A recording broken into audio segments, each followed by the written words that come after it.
Everybody, I'm Paulie G. Welcome back to the Paulie G Show, coming to you live from high atop Mount Georgia. How are you, my friends? I'm so glad to be back here with you today. I know it's been a while since I've been able to post any videos, but I am recuperating from my surgery really well. I'm feeling good, and I'm just so grateful to all my family and friends out there and to you for tuning in.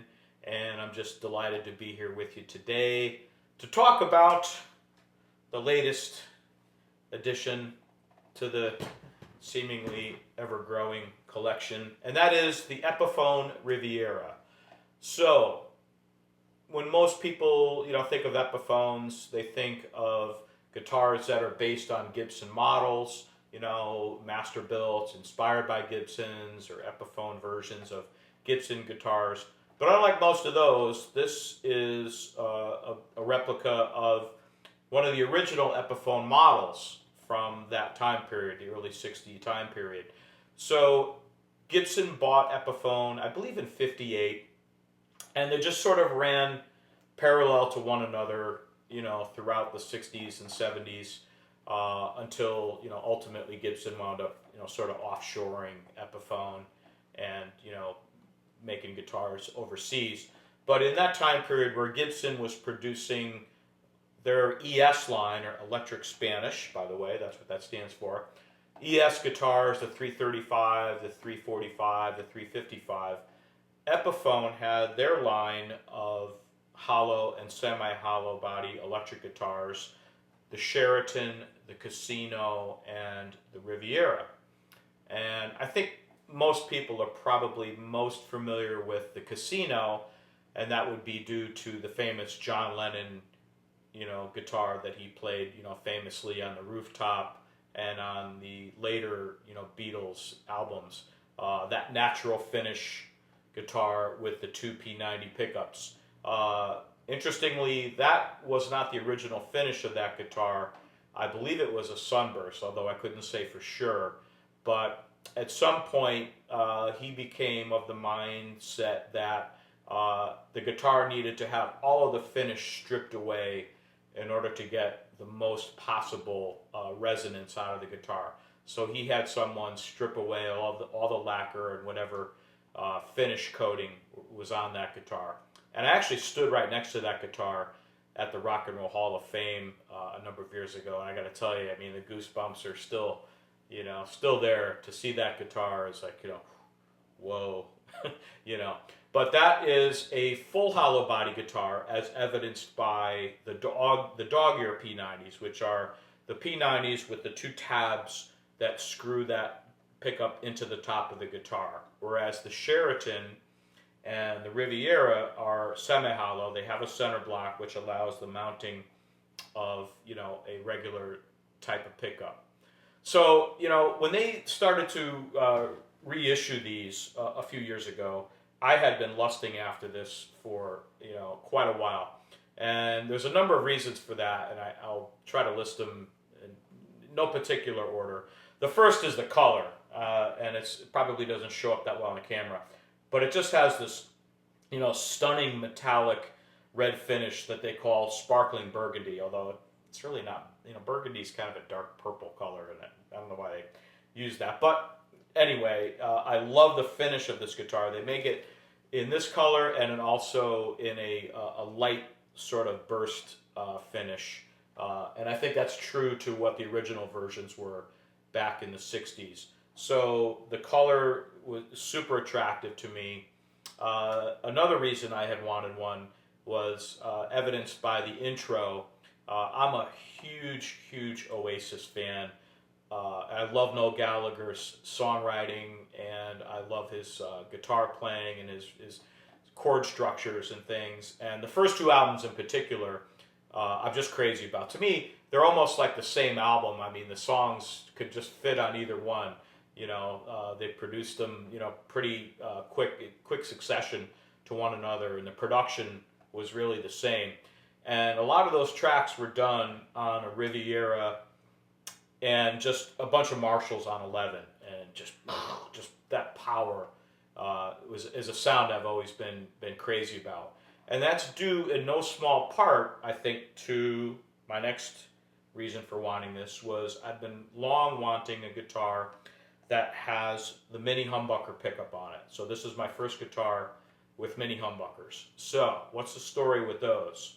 Well, Seth Lover, not long after he designed the humbucker pickup for Gibson, he designed a smaller, narrower version of a dual coil pickup that they called the mini humbucker, and he designed it for Epiphone. And Epiphone used it on this model, the Riviera. I think they started building them in like '62 up until, I don't know, probably around 1970, somewhere around that time frame. But the thing about this pickup is it's got a really, to me, a really unique sound.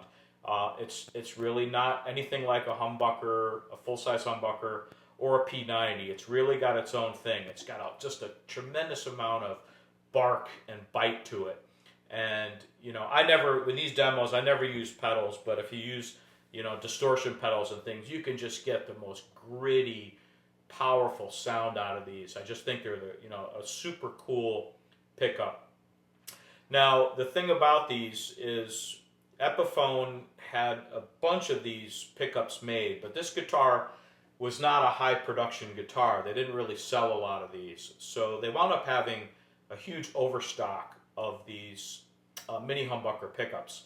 And Gibson, now coming into the Norland era, where, you know, maximizing materials and value at all times, thought, well, what are we going to do with these thousands of mini humbucker pickups?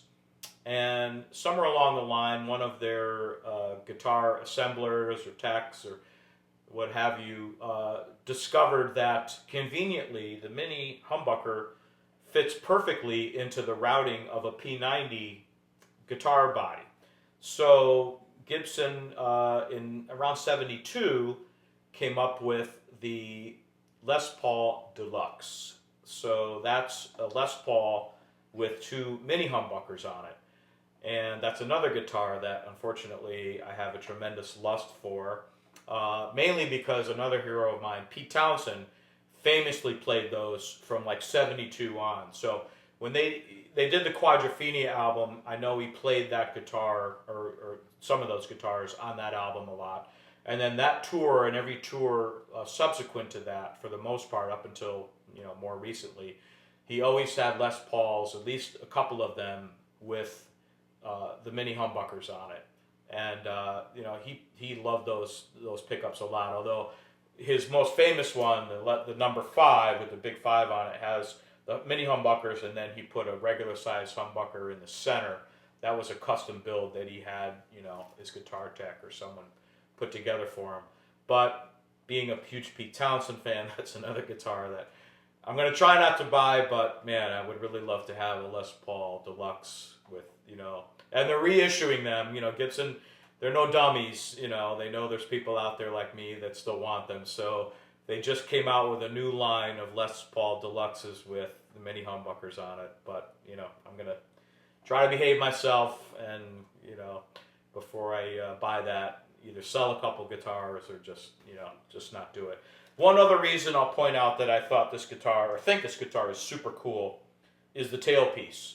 So this is called the Frequencator tailpiece, and you'll notice that it's a trapeze style piece, which I always love the look of that anyway, but there's an offset between, you know, the top strings and, you know, the bottom strings here, the more treble strings, and they shorten the length, right, overall of the stretch of the strings that you're more likely to bend, right, which I thought was actually a really cool and interesting, you know, thought process, right? So, you know, where you're bending, you know, you're bending more on your G, B, and E strings up here, and, you know, less so down here. So, you know, make more tension on these and release the tension a little bit on these.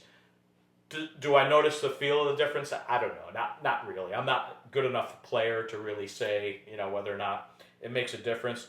To be honest, I just think it's really cool looking, and that's really, you know, the main reason that I wanted it. You know, less for the engineering aspect of it and more for the aesthetics. But that's sort of the story behind this guitar. Am I going to keep it forever? I don't know. But I really, really wanted one, and I'm really glad I bought it because I'm having a lot of fun with it.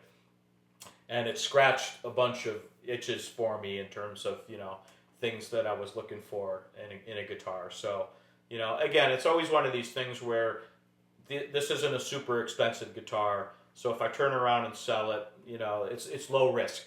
I didn't buy a 62 version of this. I wish I could. I've never even seen one for sale, to be honest with you, on any of the sites that I look for. These are really, the original ones are exceptionally rare. So, I've never really seen one for sale, and if there was, it would be in the multiple thousands of dollars, I'm sure, at least. So, but this is a great replica thereof, and I'm happy to have it. And I'm happy to be here with you today. Again, I just want to thank you very much for watching and tuning in. And, I just really want to say how thankful I am for all the folks that have subscribed. And it's great to be with you. And until next time, this is Paulie G reminding you that when it comes to guitars, you only need one. More. See you next time.